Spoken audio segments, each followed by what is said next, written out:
আজি সম্পূৰ্ণ ব্যক্তিগতভাৱে মুখ্যমন্ত্ৰী হিচাপে নহয় এজন জুবিনৰ অনুৰাগী হিচাপে বা জ্যেষ্ঠ ভাতৃ হিচাপে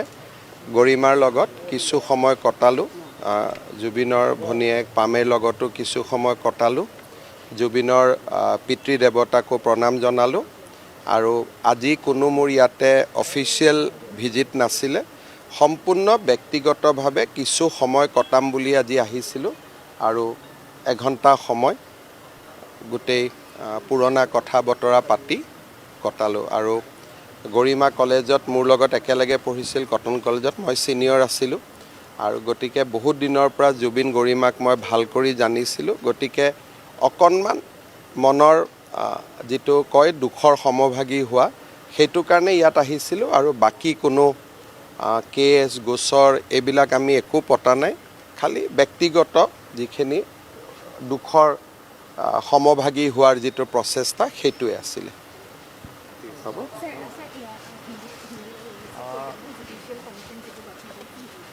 মই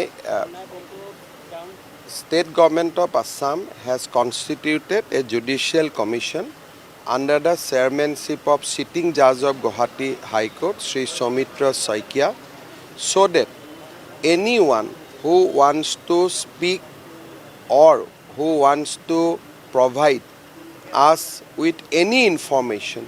relating to the mysterious death of Jubin, they gets a platform. Also, the sitting judge will have an opportunity to oversee the CID proof if it's kind of a body which will also take care of the proof. If they found that we are doing anything wrong, the Judicial Commission will be able to pass stricture on us. So it will be a complete independent commission. In Assam, never before a sitting judge has been entrusted with the responsibility of inquiring any issue. So this is the first instance in the state of Assam, and I hope that we will be able to bring everything into the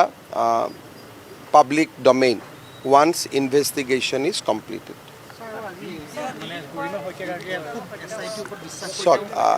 আপোনালোকে যিবিলাক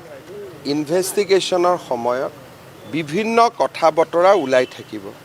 যেনেকুৱা শেখৰ গোস্বামীয়ে কৈছে জুবিন গাৰ্গক বিষ দিয়া হোৱা এতিয়া 10 তাৰিখে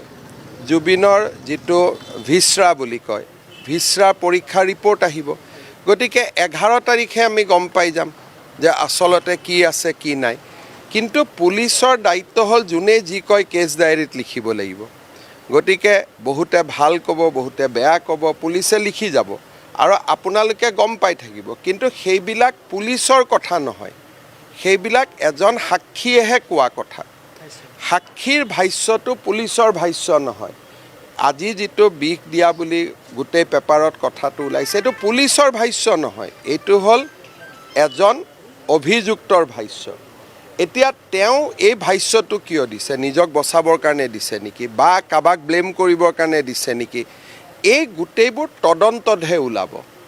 আজি এতিয়া আমাৰ আটাইতকৈ বেছি চিন্তাটো এটা পইণ্টতে লাগি আছে ছিংগাপুৰত থকা অসমীয়া লোকসকল ইনভেষ্টিগেশ্যনৰ কাৰণে আহিবনে নাই কাৰণ তেওঁলোক যদি নাহে তদন্তটো আমি পূৰা কৰিব নোৱাৰিম আৰু তেওঁলোকে জুবিনক ইয়াত যাত্ৰা বা এই গোটেই ঘটনাটো কৰা তেওঁলোকে মেইন মানুহ আছিলে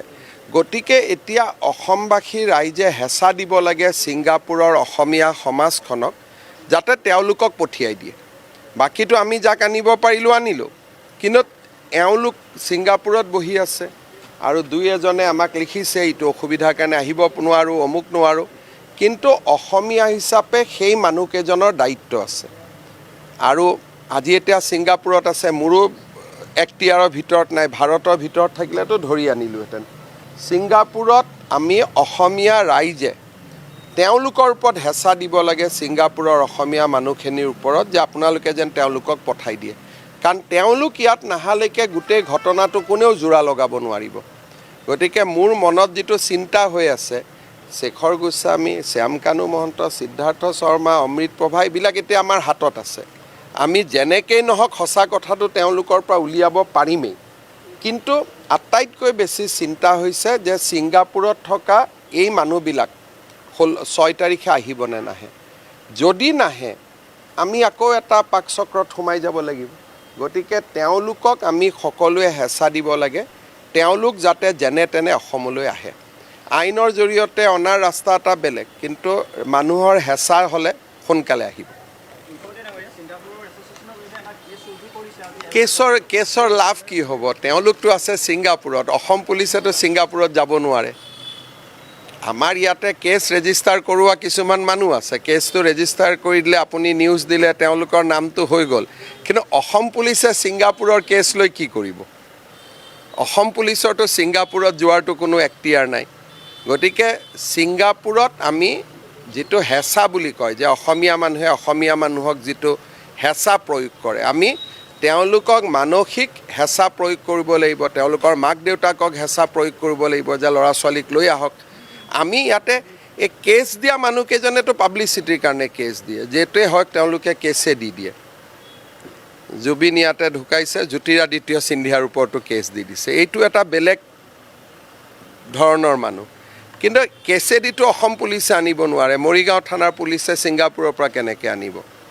ইয়াত হৈছে তেওঁলোকৰ মাক বাপেক ইয়াতে থাকে। আমি মাক বাপেকৰ ওপৰত, পৰিয়ালৰ ওপৰত অসমৰ মানুহে হেঁচা প্ৰয়োগ কৰিব লাগিব যে ল'ৰাকেইজনক আনি দিয়ক।